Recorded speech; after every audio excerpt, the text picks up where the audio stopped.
तुझे कच्छ में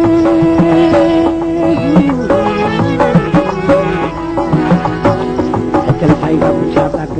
दरवेश साईं मौलवी सां हिकिड़ो सरकार हुजे तो काबे जी निमाज़ थी ओगा चे काबो कढी साईं सरदार सचल साईं आडो रखी शुरू निमाज़ खणी कई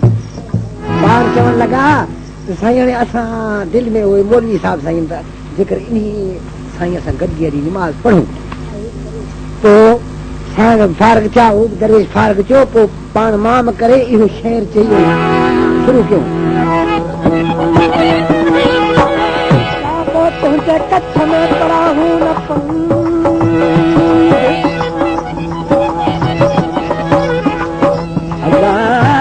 वनहन अकरब बेझड़ो हर जा खुदा बनी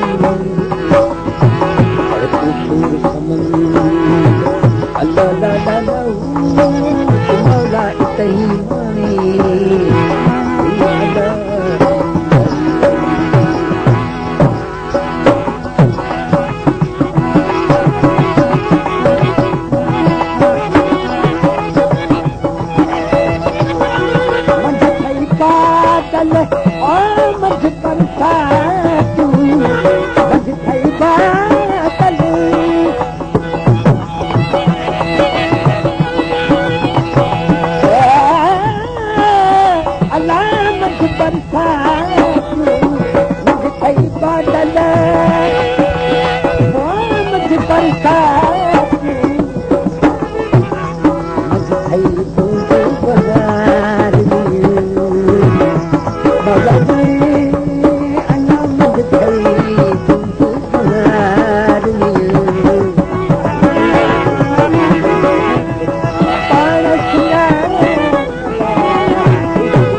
नकी आदम नकी आदमी नकी अशई चल जा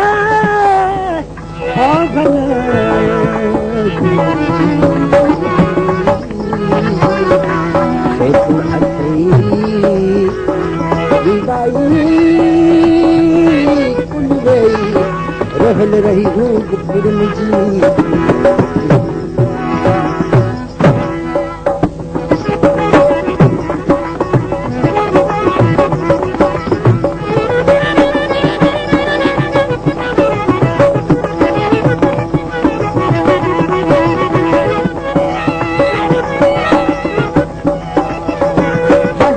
मानिक अला मझ थई मोती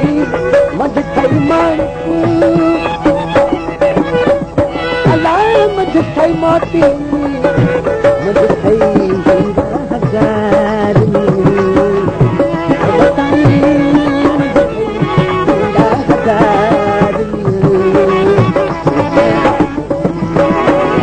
पाण सुञाणी अलाए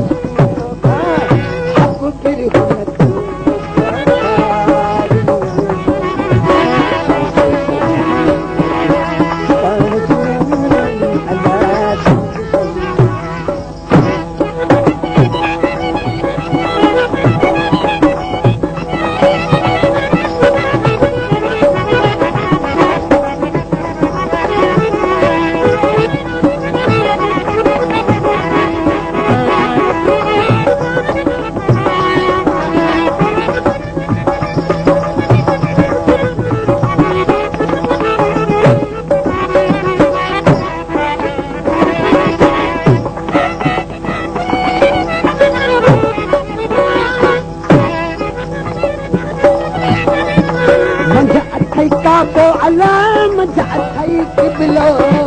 मजा अथई काबो हाँ मजा अथई किबलो मजा अथई हजल सीदारी ढोला मजा अथई हजल सीदारी पण सुञाणी